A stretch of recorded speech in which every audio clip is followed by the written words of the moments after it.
j'aime assez les médias de proximité. Enfin, j'en connais peu. Alors, je ne sais pas si on peut appeler ça des médias de proximité, mais tout ce qui est presse locale ou régionale, je trouve ça très important. D'ailleurs, je puise enfin, mes idées et c'est un peu ma source.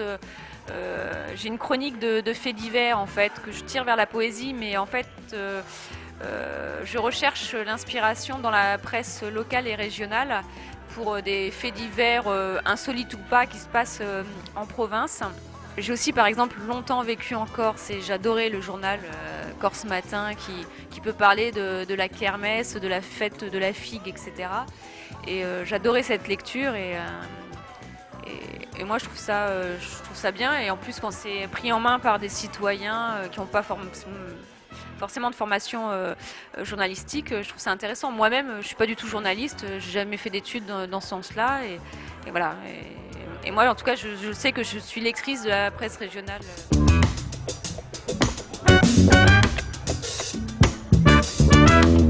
Déjà, en dehors des journaux satiriques, un journal, ça doit a priori délivrer une information. Alors après, bien sûr, il y a des choix éditoriaux, rédactionnels qui sont faits.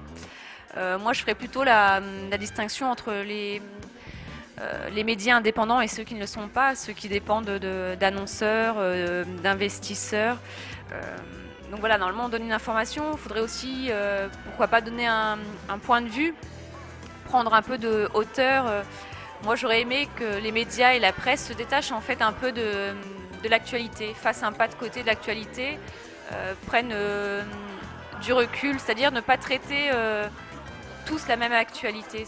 Moi, c'est ça qui m'importerait, voilà, qu'on se dégage aussi des chaînes d'information continues qui parfois ne délivrent rien. Voilà, s'attarder un peu à approfondir le propos, ne pas aller trop vite.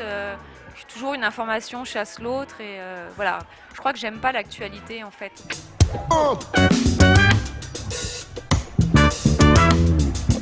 Ça peut être important que le citoyen s'exprime, mais après il y a plein de choses à voir. Par exemple, Internet a permis que le citoyen s'exprime, mais à trop s'exprimer, parfois il le fait mal. Internet, sous couvert d'anonymat, ça permet de lire des atrocités, mais ça va dans tous les sens. Hein. Donc des fois je suis pas... Si, il faut que les citoyens s'expriment évidemment et s'emparent des médias, mais faut qu'ils s'engagent vraiment, c'est-à-dire faut qu'il ait un vrai propos, faut qu'il ait de vraies idées et qu'il ne balance pas je sais pas combien c'est parce que moi j'ai pas Twitter, mais en 140 signes par exemple son opinion quoi. Voilà, il peut s'emparer, faire un beau média, traiter de beaux sujets, mais pas déverser sa haine en 140 signes quoi. Voilà. Mais sinon oui, il faut évidemment que le citoyen s'exprime.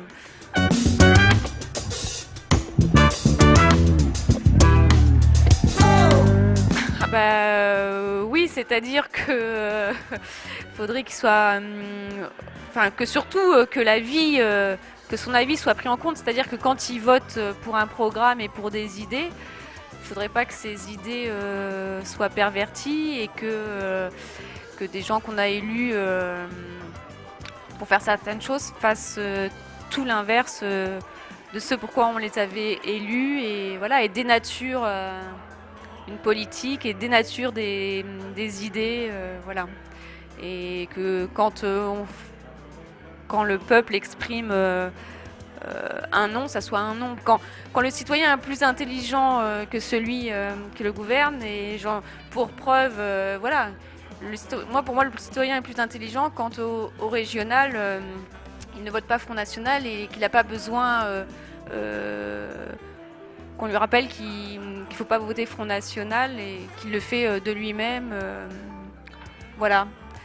Voilà. Moi, ces derniers temps, je trouve que les citoyens sont beaucoup plus intelligents et plus pertinents que ceux qui les gouvernent.